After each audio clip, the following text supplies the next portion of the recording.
that I was out there.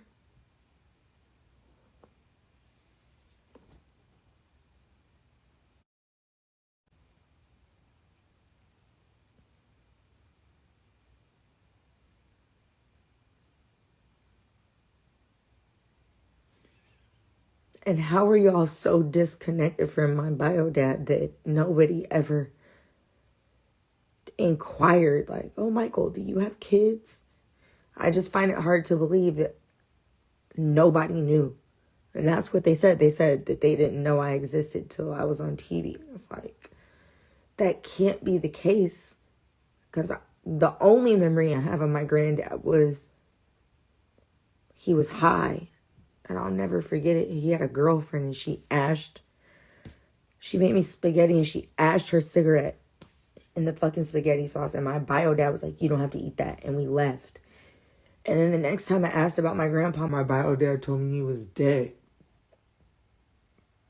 So I know my grandpa knew I existed. Like, and I know his sisters knew I existed. But it was like, and I know they had to have told somebody else. So who didn't know I existed?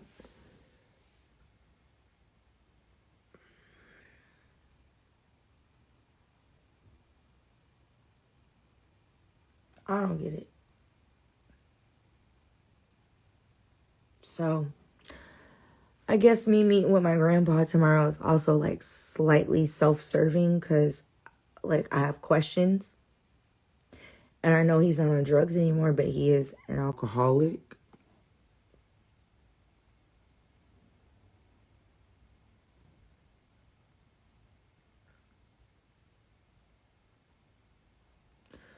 And somebody that knows him left a comment on Ray J's page one day.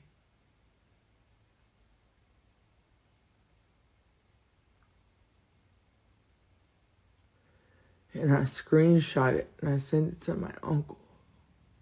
My dad, one of my dad's youngest brothers.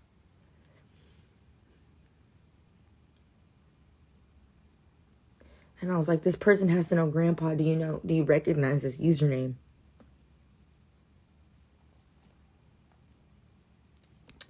And he said no. And I said, well, the shit that they're saying is so personal and it's not on my page, so I can't delete it.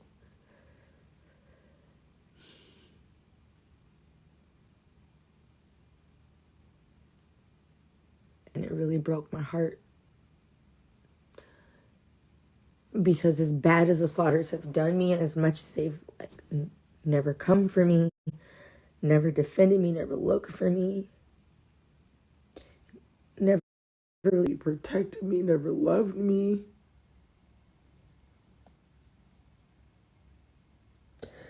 in that moment, I still felt the need to protect my grandpa. Because I've always wanted to give him the benefit of the doubt since I found out he was alive.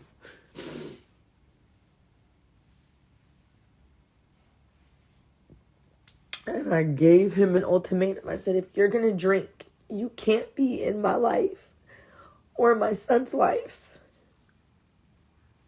Because my brother's an addict. I've seen what addiction has done to my family, and that's why I will never pick up a drug ever a day in my life. And he promised me.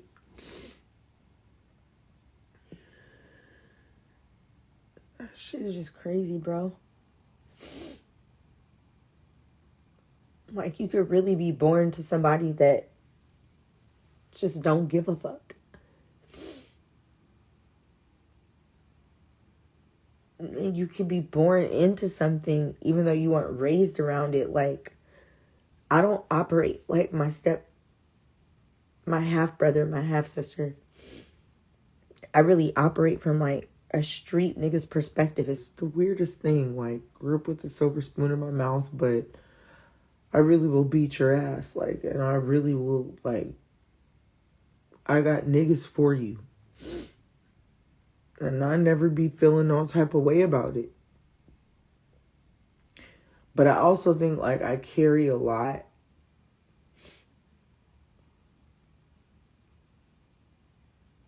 Like, I really know what it feels like to, like, watch a soul leave the body, like, and not feel no type of way about it. And I know what it feels like to watch a soul leave the body and be affected by it.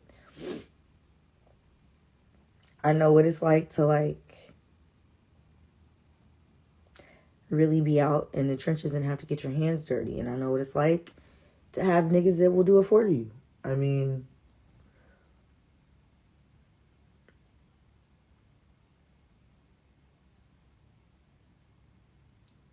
and it's crazy. So tomorrow, which is technically today, I'm really anxious about it. We can laugh and joke about me being allergic to the vodka. Maybe it's a truth serum for me. I don't know. I just know that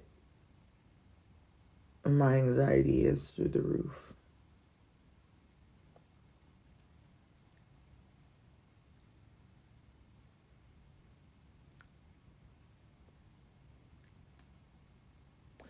And there's so much that I just don't understand about my grandpa. And his birthday is only 3 days before mine. And then I'm trying to understand this dynamic and this time frame between my dad and my Aunt Juanita. My Aunt Juanita's a March baby. I think she's the 3rd. I might be wrong. She might be the 5th. Because I'm the 4th. I think she's a day after me. Which would mean my grandpa's the 1st. I'm the 4th. My Aunt Juanita's the 5th. But my dad is September 12th. He's the 9th or the 12th. I can't remember. He's either like 2 days before 9/11 or 1 day after. I don't know my bio dad like that. But they're only 6 months apart. And from what I understand, their moms were friends. And from what I understand, my Aunt Juanita's mom was pregnant with her before my grandma got pregnant with my dad. And from what I understand, my grandma backdoored Juanita's mom after my grandpa came home from the Vietnam War. He was on heroin. And they grew up in the hood. All my family's from the hood.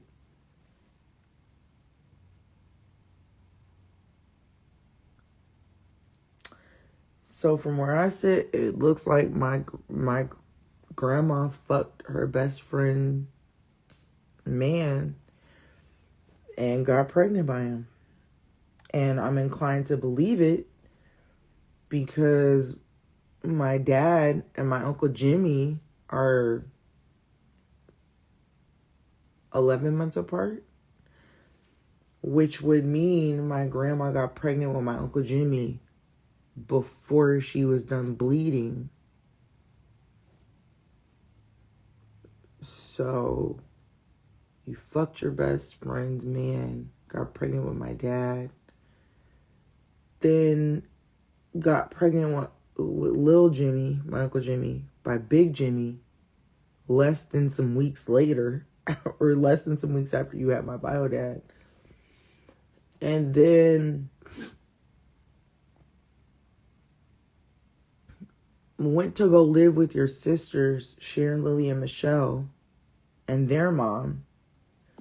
You sat around and you listened to the stories about y'all's dad trying to kill their mom and never spoke up about him trying to kill your mom. And then when he blew their mom's brains out in front of them, you packed your shit up, got ghost, and you never came back for your sisters. You left them high and dry. And you didn't come back into the picture until your youngest sister, Sharon, her son, my cousin, Shaq Richardson, was drafted to the Raiders. That was the first time I'd ever heard about my grandma's sisters.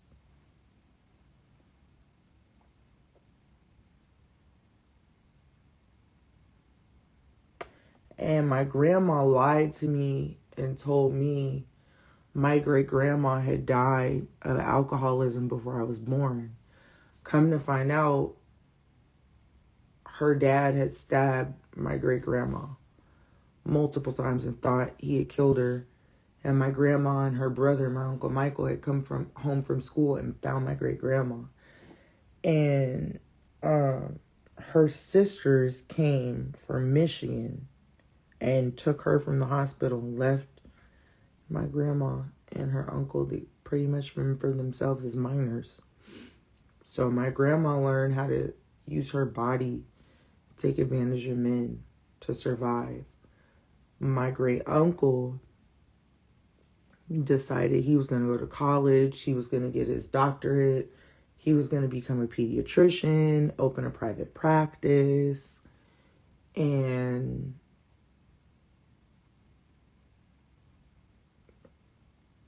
my grandma didn't want to live the conventional life. So he ended up leaving her behind.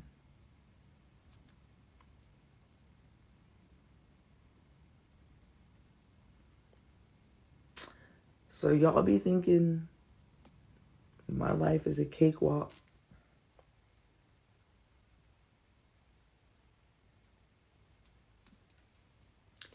It's really not.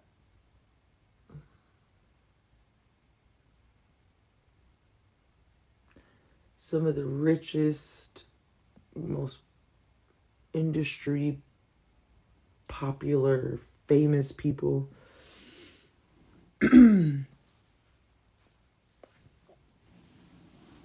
we're the most fucked up.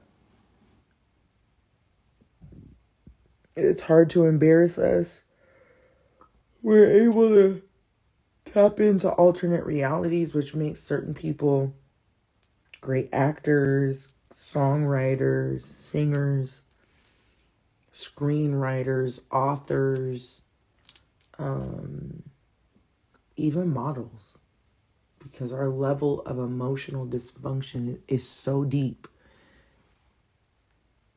that our creative mind is where we get to escape the reality and the harshness of really what we know to be our lives.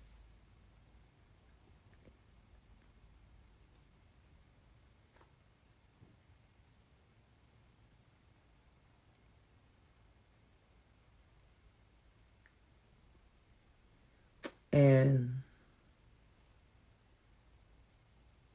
y'all on the internet are really just y'all on the internet need to give yourselves more credit.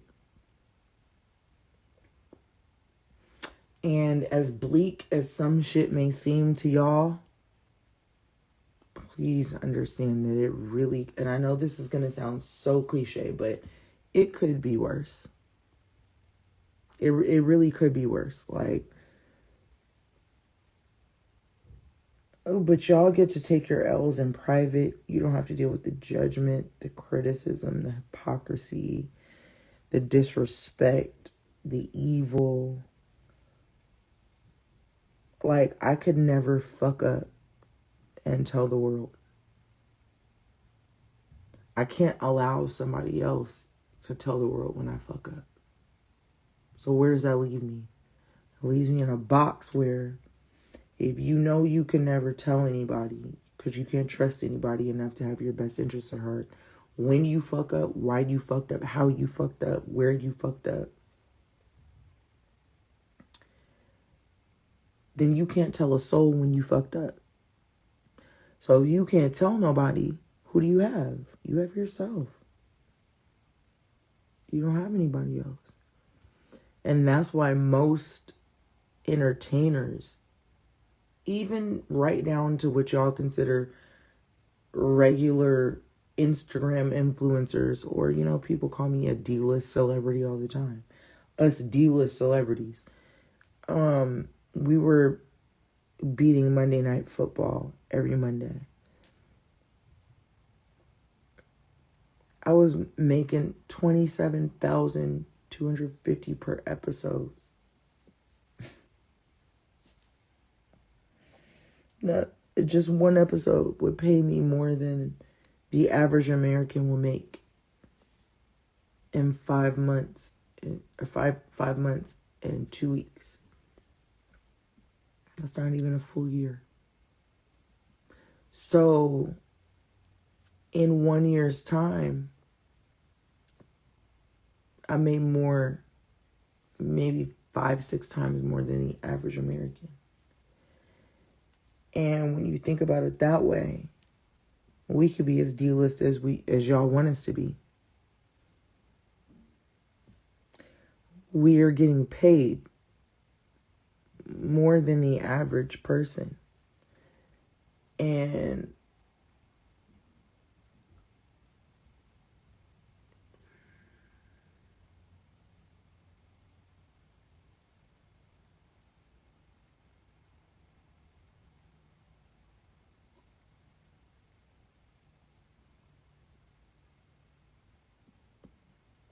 it's just wild.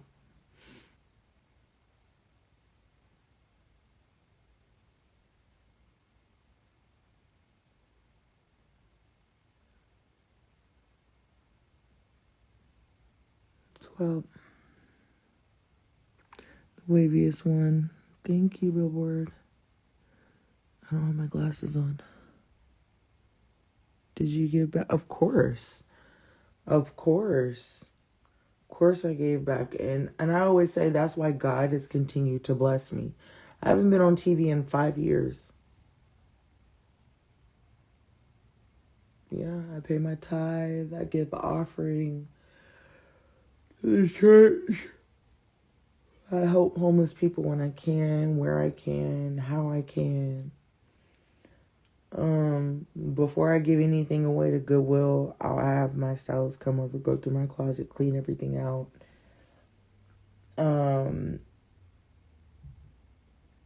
When I drop my stuff off at Goodwill, they ask me, "Oh, do you want a receipt for your tax write-off?" No, I didn't do it for that. I did it because somebody somewhere is in need. But I grew up with a silver spoon in my mouth, and I've always lived in Calabasas, and there's no homelessness there. So, except for one guy, and he's a guy. I'm a girl, so I don't have anything to give him but a hot meal and some money here and there. However, did I give back? I've paid for repasts, funerals, flowers, caskets. I paid for Moose's mom to move. I bought my grandma a car, cash.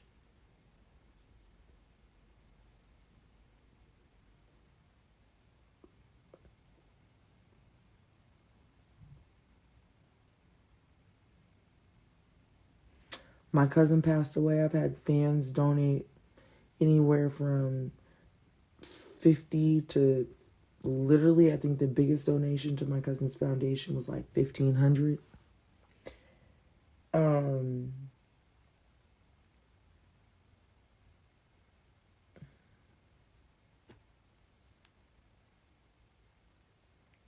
Yeah. Tomorrow's gonna be rough. And I think that's where my anxiety came from. To the point where I was like, I know I'm allergic to vodka, but fuck it. Give me a shot.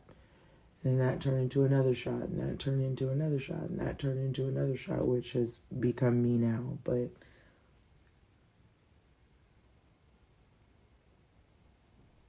I think I'm just riddled with anxiety. Having to ask my grandpa at 81 years old, like, what were you thinking? How did you end up strung out? Like, how come you tried to marry my grandma after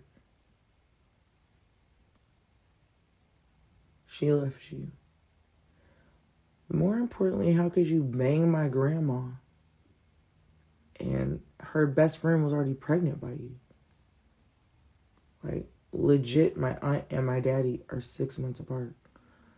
My auntie is in March. My daddy's in September. April, May, June, July, August, September. Both women were pregnant at the same time. It's like, I just want somebody in my life for once to take accountability for the shit they've done that's made me the person that I am.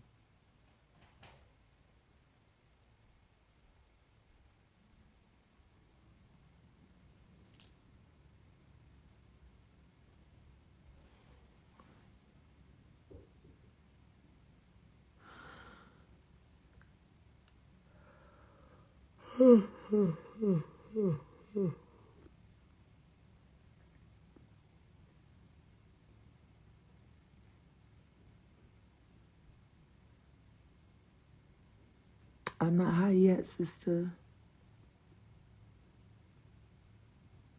I'm not just going. I don't know where my glasses are. Even if nobody does that, you know. We're tired. I'm tired. I'm not high yet. And I had vodka tonight. And I'm allergic. I've already had 3 bouts of ass piss. And I hope I have more. Because the more I poop, the more this is going to come out of me. But whatever. Come smoke with me, Mo. Oh. You have a dope body. I know. Thank you.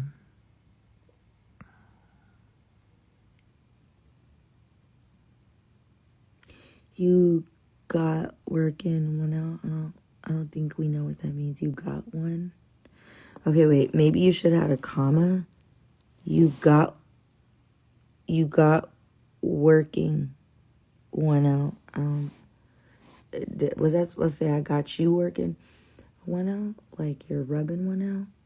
Ooh, the timer's on. I have 1 minute and 24 seconds remaining. After that, I'm not coming back. So, y'all got 1 minute and 18 seconds remaining. I miss you.